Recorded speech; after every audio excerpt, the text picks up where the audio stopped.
नमस्कार जैन साथियों, कैसे हैं आप सभी। आशा करते हैं कि आप सभी बहुत ही ज्यादा अच्छे होंगे। आपको हमारे स्क्रीन पर दिख रहा होगा कि आंगनबाड़ी को मिल गई खुशखबरी, जो कि मानदेय बढ़ोतरी को लेकर भी और सेवानिवृत्ति का लाभ मिलेगा अब। और भैया आप सभी को लेकर लोकसभा में आवाज को उठा दी गई है 8 अगस्त यानी कि कल आप सभी के मानदेय बढ़ोतरी को लेकर और सेवानिवृत्ति लाभ को लेकर, इसको लेकर 8 अगस्त 2025 को लोकसभा में प्रश्न को रख दिया गया है और लोकसभा में इसका जवाब भी दिया गया है। जानकारी आपको हमारे पीडीएफ फाइल के ऊपर दिख रही होगी, जिसमें से आपको यहां पर देख सकते हैं लिखा होगा कि लोकसभा अतिरिक्त प्रश्न संख्या 3277 दिनांक 8 अगस्त 2025 को उत्तर प्रदेश के लिए और हम आपकी जगह पे उत्तर के लिए यहां पर बताया गया है। माफी चाहूंगा, ये सभी लोगों के यानी कि जितने भी आंगनबाड़ी कार्यकर्ता हैं किसी भी प्रदेश से नहीं है, बल्कि ये लोकसभा में आवाज को रखी गई है। और देखिए आपकी जानकारी के लिए बता दें, इस वक्त लोकसभा यानी कि संसद में चल रहा है मानसून सत्र, जिसमें से प्रत्येक सांसदों विधायकों को ये अवसर मिलता है अपने ग्रामीण स्तरीय या फिर किसी भी स्तरीय विभागीय स्तरीय अपने आवाज को रख सकते हैं। और आवाज भी रखी गई है आंगनबाड़ी कार्यकर्ताओं को लेकर, जो कि सेवानिवृत्ति का लाभ, और इसमें पूछा गया है उत्तर, जिसमें से का खा गा कर कर उत्तर पूछे गए हैं और इसका उत्तर भी दिया गया है श्रीमती सावित्री ठाकुर जी के द्वारा, जो कि महिला एवं बाल विकास की राज्य मंत्री जी हैं। और अब इन सभी जानकारी को जानेंगे आराम से, लेकिन चैनल पर नए हो तो चैनल को सब्सक्राइब कर लीजिएगा, वीडियो को लाइक कर लीजिएगा। कमेंट बॉक्स में आप भी अपनी राय बता सकते हैं कि आप लोग वीडियो को कहां से देख रहे हैं। चलिए इस खबर को आराम से समझते हैं। सबसे ऊपर आपको दिख रहा होगा उत्तर भारत सरकार महिला एवं विकास मंत्रालय लोकसभा अतिरिक्त प्रश्न संख्या 3277 दिनांक 8 अगस्त 2025 को और आंगनबाड़ी कार्यकर्ताओं के लिए सेवानिवृत्ति का लाभ। अब इसमें श्री राजीव कुमार जी ने यहाँ पर रखा हुआ सवाल, क्या महिला एवं बाल विकास मंत्री ये बताने की कृपा करेंगे कि देश के आंगनबाड़ी कार्यकर्ता सहायकों और मिनी आंगनबाड़ी कार्यकर्ता को सेवानिवृत्ति का समय प्रदान की जाने वाली प्राथमिक वेतन या अन्य वित्तीय लाभों को राज्यवार ब्यौरा क्या है, इसका ब्यौरा मांगा गया। और इसमें पूछा गया कि विगत 5 वर्षों के दौरान सेवानिवृत्त हुए आंगनबाड़ी कार्यकर्ताओं की संख्या कितनी है और सेवानिवृत्ति के बाद उन्हें दिए जाने वाली वित्तीय लाभों को राज्यवार वर्ष और मदवार ब्यौरा क्या है। और इसमें और पूछा गया, क्या सरकार का विचार आंगनबाड़ी कार्यकर्ताओं को नियमित करने और उन्हें सरकारी कर्मचारी सम्मान सुविधा प्रदान करने, और यदि हाँ तो इसके लिए क्या समय सीमा, यदि नहीं तो इसका क्या कारण है। पूछा गया कि अगर आंगनबाड़ी को सरकारी कर्मचारी का दर्जा दिया जाना चाहिए, यानी कि सरकारी कर्मचारी का अगर दर्जा दिया जाएगा तो सरकारी हिसाब से मानदेय भी दिया जाएगा। तो इसमें पूछा गया कि इसके लिए क्या समय सीमा है, इसमें कितना समय लग सकता है, और अगर अब ये नहीं कर रहे हैं तो इसका कारण बताइए। आखिरकार आंगनबाड़ी सहायिका किस कार्य में काम कम कर रही है या फिर क्या गलती कर रही है जिससे आंगनबाड़ी कार्यकर्ताओं की तरफ सरकार का ध्यान केंद्रित नहीं होता है।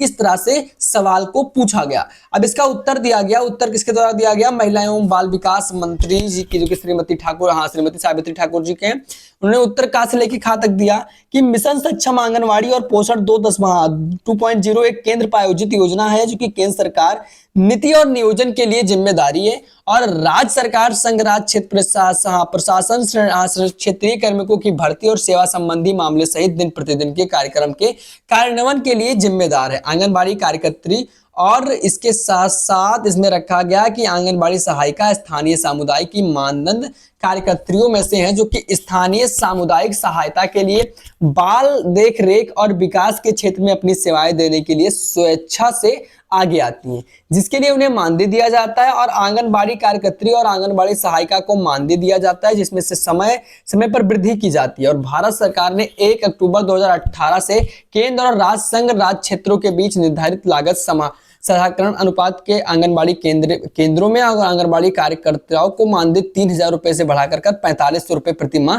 कर दिया है, जो कि लघु आंगनबाड़ी केंद्रों में आंगनबाड़ी कार्यकर्तियों का मानदेय 2,250 रुपए से बढ़कर 3,350 रुपए प्रति माह हो गया है, जो कि आंगनबाड़ी सहायिकाओं का मानदेय 1,500 रुपए से बढ़कर 2,250 रुपए प्रति माह कर दिया गया है। और इसके अतिरिक्त राज्य संघ राज्य क्षेत्र अपने संस्थानों पर इन कार्यकर्ताओं को अतिरिक्त मौद्रिक प्रोत्साहन टॉप अप दे भी रही है, क्योंकि अलग अलग राज्यों में अलग अलग तरह से, यानी कि आंगनबाड़ी कार्यकर्ताओं के अलग राज्य में प्रोत्साहन राशि भी दी जाती है। क्या आपके भी राज्य में प्रोत्साहन राशि मिलती है? कमेंट बॉक्स पर बता दीजिए अपनी राय। और इसके अलावा इसमें ये भी बताया गया, इसके अलावा आंगनबाड़ी कार्यकर्ताओं को 500 रुपए और आंगनबाड़ी सहायकों को 250 रुपए प्रतिमाह का कार्य निष्पादन आधारित प्रोत्साहन भी प्रदान किया जाता है। और इसके साथ इसमें यह भी बताया गया कि आंगनबाड़ी कार्यकर्ताओं को सहायता और प्रोत्साहन करने के लिए निम्नलिखित सहित विभिन्न पहल की गई है, जैसे कि पदोन्नति की मिशन सक्षम आंगनबाड़ी और पोषण 2.0 के तहत आंगनबाड़ी कार्यकर्ताओं के लिए पदोन्नति के अवसर बढ़ाए गए हैं, जो कि आंगनबाड़ी कार्यकर्ताओं के 50% पद में 5 वर्ष के अनुभव वाली आंगनबाड़ी सहायिकाओं को द्वारा भरे जाने और पर्यवेक्षकों को 50% पद और मानदंडों की पूर्ति के अधीन 5 वर्षों के अनुभव वाली आंगनबाड़ी कार्यकर्ताओं को पदोन्नति भी भरे जा रहे हैं, यानी कि उनकी पद को उच्च स्तर पर किए जा रहे हैं। और इसके साथ इसमें बताया गया कि अवकाश 20 दिन का वार्षिक अवकाश और 180 दिन का सेवानिवृत्त मातृत्व अवकाश, गर्भपात होने पर एक बार में 45 दिन का सेवतन अवकाश, और इसके साथ ये भी उनकी सुविधा दी गई है।